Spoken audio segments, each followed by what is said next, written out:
Peter, the shape of the cricket bat has changed over the years. What would you say is the biggest influence in those changes? The single biggest influence, without doubt, is the change in the laws of the game. Initially, the laws allowed the bowler only to roll the ball along the floor, try and hit two little stumps that were called wickets. And the batsman all really had to do was scoop the ball. The bat then was shaped much like a hockey stick. But in the 1770s, the law was changed to allow length bowling, which meant the bowler could lob the ball towards the wicket and try and hit it, and could impart spin and all that sort of thing. So the bat in those days had to have the majority of the weight down at the bottom because the ball didn't bounce very much. Therefore, the weight was there. So when the bat struck the ball, the most mass was behind the ball. In the 1820s, the law was changed to allow round down bowling. So the ball travelled a lot quicker. Not probably as quick as Malinga bowls these days, but it was a similar sort of action was allowed. And therefore the bat had to change shape to allow that, and essentially the weight of the bat or the mass of the blade moved upwards. And this is a bat from the 1730s, which, as you can see, has got as much weight at the toe as it has at the top and at the middle. Very similar really to a flat baseball bat, but quite heavy because there was so much wood in it. When the laws were changed again in the 1860s to allow overarm bowling, the ball travelled much, much quicker and bounced a lot more because of the higher trajectory it was coming from. So the bat had to change with it. It needed to be lighter, so the bat makers worked out that the best way to do that was take wood from the shoulder and wood from the toe and leave the mass towards the driving area in the middle. And essentially the bat has changed not that much in the weight distribution to today's bats. There's lots of fancy things that we do, but essentially the bat hasn't changed in 100 years in the basic shape of it. It looks like a bat that most people would recognise these days. Yes, it's interesting how it's changed over the years. For example, I've got two bats here. This bat was in 1930, and you can see it's a pretty big bat. You know, look at that, Jim. That's pretty. It is pretty big.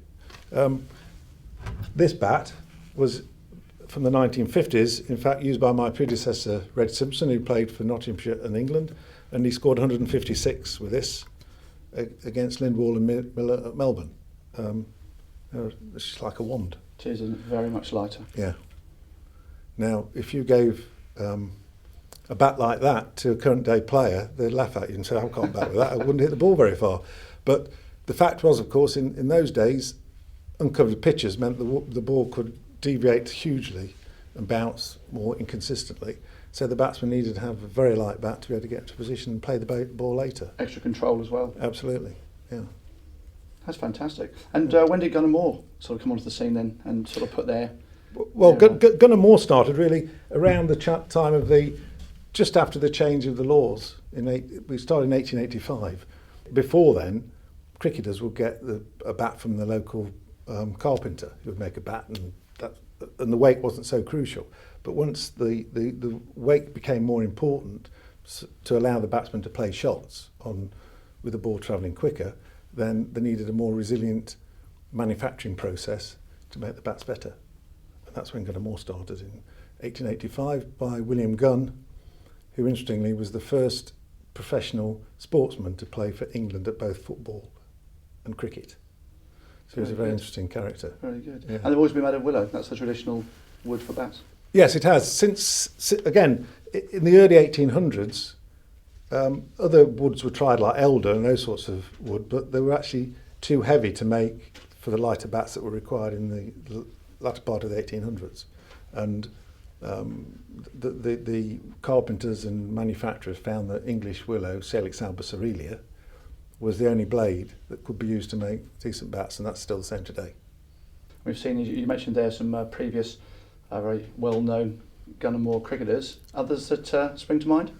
Well, there's a huge array of fantastic players that use Gunn Moore equipment. I mean, we're market leaders in cricket throughout the world, and because of that, we've always had good players use our kit. But in my time, I mean, people like Richard Hadley,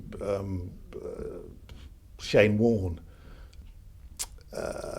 Mike Gatting, Michael Vaughan, Graham Smith, Herschel Gibbs, Boucher, I could go on and on. Dilip Vengsarkar, who was a fantastic Indian player, and Zahir Abbas and Imran Khan. They all used Gunn Moore bats at some time during their career. So in fact, players from all continents. Absolutely, yeah. Fantastic. Okay, well, some things have come on a long way. How are Gunn Moore prepared for the 21st century?